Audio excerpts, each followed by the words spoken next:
Hello, Jai Hind everyone. Welcome to UC Academy, a one-stop solution for UPSC CAPF preparation. Last lecture में हमने बात करी थी report writing के बारे में कि क्या क्या रिपोर्ट राइटिंग के अंदर यूपीएससी तुमसे पूछता है और क्या उसकी डिमांड्स हैं। आज के लेक्चर में हम बात करेंगे structure of the UPSC CAPF report writing.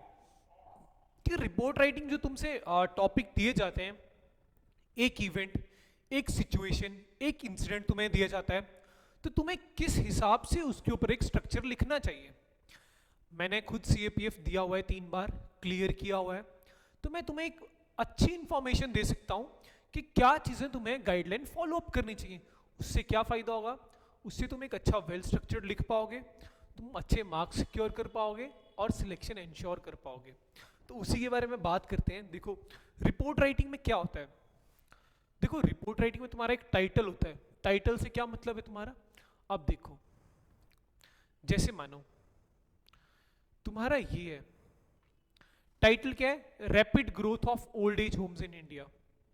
ठीक है, ये एक टॉपिक मान लिया हमने, एक टाइटल मान लिया। अब तुम्हें इस टाइटल के अकॉर्डिंग तुम्हें रिपोर्ट राइटिंग लिखनी है। अब देखो उसमें क्या होगा, तुम्हें बोला कि जैसे मैंने तुम्हें क्या दिया टॉपिक, एक बार मैं लिख लेता हूं, एक बार की ये देखिए, ये है तुम्हारा topic. Yes, rapid growth, rapid growth of old age homes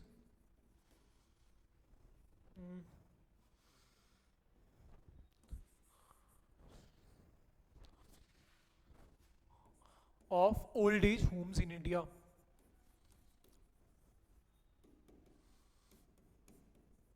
ये तुम्हारा टॉपिक है।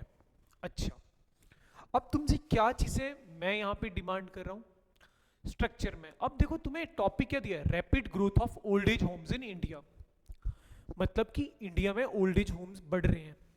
अब रिपोर्ट राइटिंग में क्या लिखा जाता है।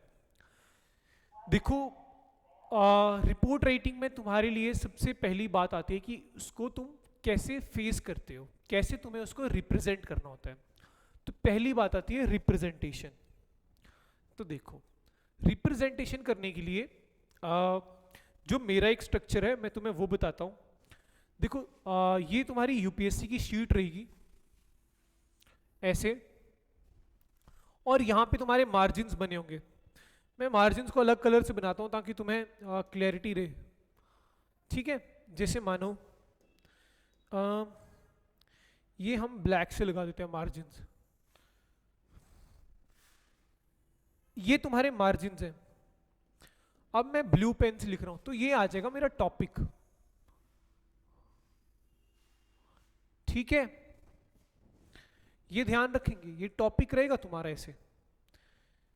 ठीक है, अच्छा ओके, ये देखिए ऐसे रहेगा टॉपिक। अब आगे क्या आती है, डेट एंड प्लेस, ये तुमसे पूछी जाती है। अब ये तुम्हें लिखनी है, क्या लिखनी है, do not write the present date of the exam. अब ये क्यों, अब देखो मैंने तुम्हें ये बोला, देखो जैसे जैसे मैंने तुम्हें बोला कि मानो चलो ये चला गया, कोई बात नहीं। जैसे तुम्हारे पास ये कोई टॉपिक है, एक सेकेंड, ये तुम्हारे पास कोई टॉपिक है। अब उसको इंट्रोडक्शन कैसे करोगे, जैसे मानो यहां पे एक टॉपिक है, ठीक है। अब उसके यहां पे तुम लिखोगे जैसे X Y Z A B C, और यहां पे लिखोगे जैसे मानो 3 जुलाई 2025। जैसे मानो तुम्हारा एग्जाम था 3 अगस्त को, 3 अगस्त को तुम्हारा एग्जाम था 2025 में, तो तुम एग्जैक्ट डेट नहीं लिखोगे एग्जाम की, क्योंकि ये जस्ट एक नॉर्म्स हैं जो बनाए गए हैं, तुम्हें उन्हीं के अकॉर्डिंग चलना है। और ये क्या होता है, एक्स बाई जेड, ये होता है तुम्हारा नेम कि तुम किस ऑर्गेनाइजेशन को ये लिख रहे हो। ये एबीसी मतलब जो प्लेस का एड्रेस है। तुम्हें मैंने प्रीवियस लेक्चर में बताया कि तुम्हें नेम और एड्रेस लिखने के लिए मना किया जाता है रिपोर्ट राइटिंग में। तो तुम लिखते हो X Y Z A B C और डेट। जब तुमने ये लिख दिया, उसके बाद तुम अपना रिपोर्ट राइटिंग शुरू कर सकते हो। ठीक है, अब देखो, तुम्हें मैंने बताया टाइटल, डेट, प्लेस बता दिया मैंने तुम्हें। मैं तुम्हें दिखा भी दूंगा एक लेक्चर पूरे इस पे कैसे लिखा जाता है। पहले जस्ट बात करते हैं कि क्या क्या उसके स्ट्रक्चर के अंदर आता है। टाइटल आ गया, डेट एंड प्लेस आ गया, वो प्लेस तुम्हें XYZ और ABC करके लिखना होता है। अब आती है इंट्रोडक्शन। क्या लिखना चाहिए तुम्हें इंट्रोडक्शन में? जैसे मैंने तुम्हें अभी रिसेंट टॉपिक बताया था कि rapid growth of old age homes in India, तो तुम उसका इंट्रोडक्शन क्या कर सकते हो? तुम उसके बारे में एक स्टेटमेंट दे सकते हो कि हाँ जी, इंडिया में काफ़ी ओल्ड पीपल जो है वो बढ़ रहे हैं, जिसकी वजह से ओल्ड एज होम्स की डिमांड बढ़ रही है, या इंडिया में फ्रेगमेंटेड फैमिलीज हो रही है, न्यूक्लियर फैमिलीज बन रही है, ज्वाइंट फैमिलीज का डिवीजन हो रहा है न्यूक्लियर फैमिलीज में, जिसकी वजह से जो न्यू फैमिलीज हैं वो ओल्ड पीपल्स को अपने साथ नहीं रख रही हैं, एक कल्चर बदल रहा है, तो उनको वो ओल्ड एज होम्स में रख रहे हैं। ठीक है, अब व्हाट हैपेंड, व्हेन, वेयर, ये एक तरीके हैं उनको लिखने के। रीसेंट न्यूज, फैक्ट्स, डाटा या रिपोर्ट, तो ये उनको लिखने का स्ट्रक्चर है। और मैं जो पर्सनली लिखता हूं, मेरा मानना है कि एक रिपोर्ट, गवर्नमेंट रिपोर्ट, किसी ऑर्गेनाइजेशन की रिपोर्ट, जैसे नीति आयोग हो गया, वर्ल्ड बैंक हो गया, तो इनकी वेटेज बहुत ज़्यादा होती है कि वो जो लिख रहे हो तुम, तो उन ऑर्गेनाइजेशन का जब तुम नाम लिखते हो तो तुम्हारा एक मेच्योरिटी दिखाता है कि तुम किस तरह चीज़ें पढ़ते हो, तो उससे तुम्हारा एक नॉलेज का रिफ्लेक्शन हो गया, एक तुमने ऑथराइज्ड और एक वेल लोगों के सामने जिस ऑर्गेनाइजेशन की वैल्यू है तुम उसकी रिपोर्ट लिखते हो, तो एक तुम्हारे डाटा को एनरिच करती है वो चीज़। ठीक है, आगे क्या आता है? आगे आता है बॉडी में तुम्हारा मेजर पार्ट, जो तुम्हारा इंट्रोडक्शन का बॉडी है वो मेजर पार्ट होती है। अब मैं तुम्हें आने वाले लेक्चर में बताऊंगा कि किस तरह से पूरा रिपोर्ट लिखी जाती है। अभी तो हम सिर्फ स्ट्रक्चर की बात कर रहे हैं कि क्या क्या स्ट्रक्चर में होता है। तो बॉडी एक मेजर पार्ट रहता है, इसमें क्या होगा, जैसे तुमने old age homes in India लिखा, तो तुमने उसके बारे में डाटा दे दिया इनिशियली कि हाँ जी ऐसा हो रहा है। अब ओल्ड एज होम बन क्यों रहे हैं उसके बारे में तुम लिख सकते हो, कंसिक्वेंसेस क्या हो रहे हैं उनके, सीक्वेंस ऑफ इवेंट्स क्या आ रहे हैं, जिसे related problems arising of that, क्या प्रॉब्लम्स आ रहे हैं, action taken, government initiatives, NGO का, सिविल सोसाइटी का, क्या स्टेप्स लिए गए। जैसे मानो एक टॉपिक है depletion of water table in major cities, CAPF 2023 में आया था, depletion of water tables in major cities. तुमने एक इंट्रोडक्शन दी कि recently Bangalore face the most less water level, below water level in the cities. तो इन द ईयर 2024 उसने ये ऐसा किया, 24 में तो सबसे कम वाटर टेबल मिला, यहाँ पे वाटर की डेफिसिट होगी, वाटर स्कैरसिटी होगी, इतना टाइम के बाद अगर ऐसा ही रहा तो सिचुएशन और वर्स हो जाएगी। तो वो सब आ जाता है तुम्हारे इंट्रोडक्शन में। अब जैसे मानो depletion of water tables in major cities था, अब उसके तुम कंसिक्वेंसेस दिखाओगे कि वाटर टेबल कम होने के क्या क्या कंसिक्वेंसेस हो सकते हैं। जिसे तुम बोल दो कि उससे इंडस्ट्रीज इफेक्ट होंगी, उससे कॉमन पीपल इफेक्ट होगा, कॉमन पीपल पॉवर्टी की तरफ चला जाएगा, क्योंकि वाटर हमारा बहुत ही मेजर चीज़ है जो हमारे साथ जुड़ा हुआ है। हमें वाटर पीने के लिए चाहिए, नहाने के लिए चाहिए, कपड़े धोने के लिए चाहिए, खाना बनाने के लिए चाहिए, हर छोटी छोटी एक्टिविटी में वाटर हमारा बहुत यूज होता है। तो उसके क्या क्या कंसिक्वेंसेज होंगे, क्या क्या उससे प्रॉब्लम्स आ रही हैं। पहले तुमने इंडिविजुअल लेवल प्रॉब्लम लिख दी, फिर तुमने फैमिली लेवल लिख दी, सोसाइटल लेवल लिख दी, इंडस्ट्रियल लेवल लिख दी, ग्लोबली लिख दी, नेशन वाइज लिख दी, तो वो तुमने इनके दिखा दी। ठीक है, related problems arising of that.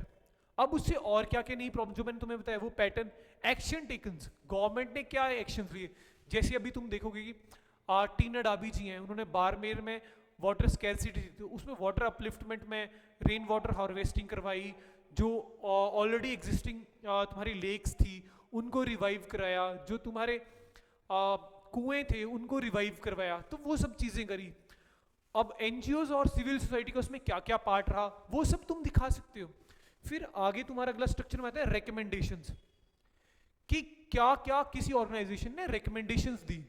जैसे मानो नीति आयोग ने कुछ रिकमेंडेशंस दी, कुछ और ऑर्गेनाइजेशन है जिन्होंने ये रिकमेंडेशन दी कि अगर हम ऐसा ऐसा करते हैं तो हम और कर सकते हैं। ये तुम अपना वे फॉरवर्ड भी दे सकते हो कि हाँ हम ऐसा कर सकते हैं, हम लोगों को और अवेयर कर सकते हैं, हम स्कूल लेवल पे एजुकेशन दे सकते हैं, हम म्यूनिसिपल कॉरपोरेशन को साथ में ला सकते हैं, हम जो टेक्नोलॉजी है उससे और इम्प्रूवमेंट कर सकते हैं ताकि वाटर टेबल लेवल जो उसको बचाया जा सके। और कंक्लूजन, तो एक कंक्लूजन भी बहुत इंपॉर्टेंट होता है कि रिपोर्ट राइटिंग में एक कंक्लूजन कैसे दिया जाता है।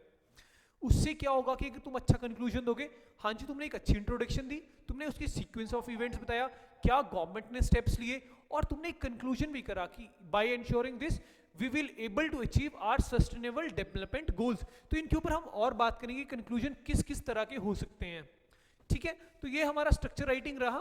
तो मैं एक बार तुम्हें थोड़ा बहुत शीट में बता देता हूँ कि किस किस तरह का तुम्हारा ये पैटर्न ऑफ इवेंट रहेगा। जैसे मानो मेरे पास ये 2 शीट्स रहेंगी, ये मानिए, ठीक है, ये यूपीएससी सीएपीएफ 2026 का पेपर है मानो, ठीक है, 2 शीट्स हैं मेरे पास, और मेरा ये एक टाइटल है रिपोर्ट राइटिंग का, ठीक है, और मुझे क्या है कि अबाउट 200 वर्ड्स में मुझे ये लिखना है, अबाउट 200 वर्ड्स में मुझे ये टॉपिक लिखना है।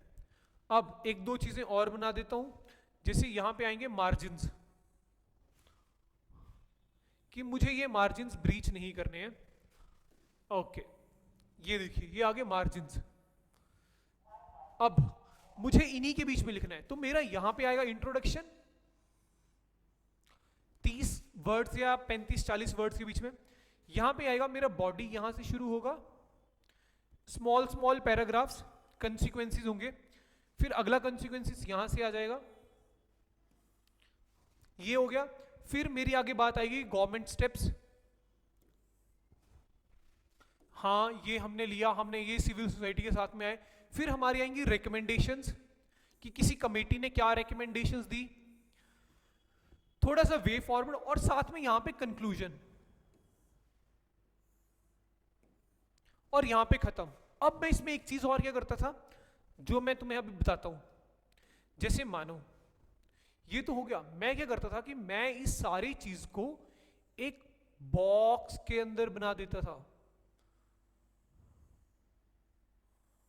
ये करता था मैं, एक रिपोर्ट राइटिंग के लिए मैं एक बॉक्स बनाता था और उस बॉक्स के अंदर मैं ये चीजें डाल देता था कि हाँ मेरा रिपोर्ट राइटिंग ऐसा है। तो इस तरह से कुछ तुम्हारा ये रिपोर्ट राइटिंग दिखेगा। मैं इसमें तुम्हारे लिए कुछ लिख देता हूं थोड़ा बहुत, ताकि तुम्हें समझ आए कि मैं क्या कह रहा हूं। इंट्रो, ये तुम्हारा आगे बॉडी,